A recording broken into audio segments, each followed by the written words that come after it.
Gagawa tayo ng spaghetti low-carb version. First step, separate muna natin yung egg yolk sa egg white. By the way, if you like this video, please like and share and follow me for more low-carb recipes and health tips. Ngayon, ibuhos na natin ang egg white sa kawali. Mag-add lang po tayo ng konting tubig para may steaming effect po sa ating niluluto. At para hindi din masusunog at hindi masyadong dry. For about 2 to 3 minutes, luto na po ang ating egg white. Then, let it cool.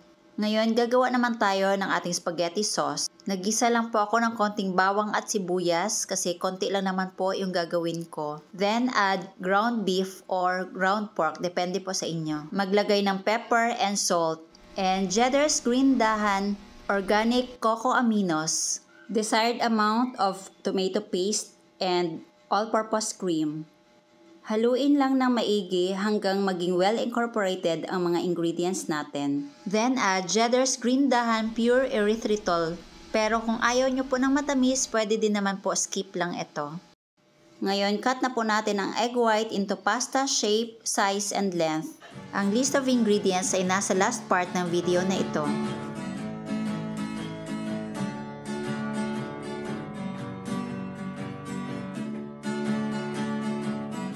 O, diba? Parang totoong pasta.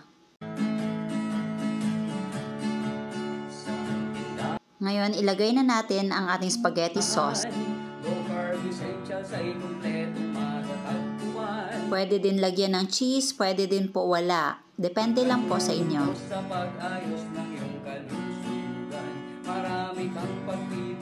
Optional lang din po itong paglalagay ng meatballs. Depende sa budget. Baking essentials, condiments, at syempre, optional pa rin yung paglalagay ng basil leaves. Nuts and seeds, healthy oils, coconut products, superfoods, herbs and spices, low-carb breads, kakanin, at ito na ang ating spaghetti low-carb version. May sugar-free ulam pa. Happy ang pamimili sa Cheddar's Green Dahan. Low-carb essentials. Tikman na natin.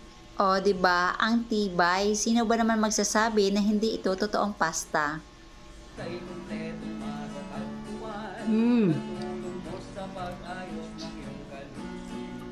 Ang sarap.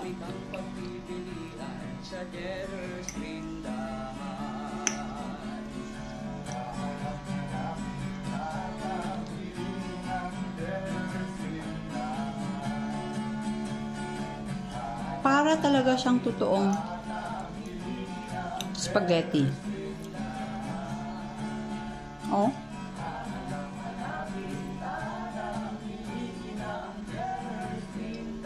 Spaghetti talaga.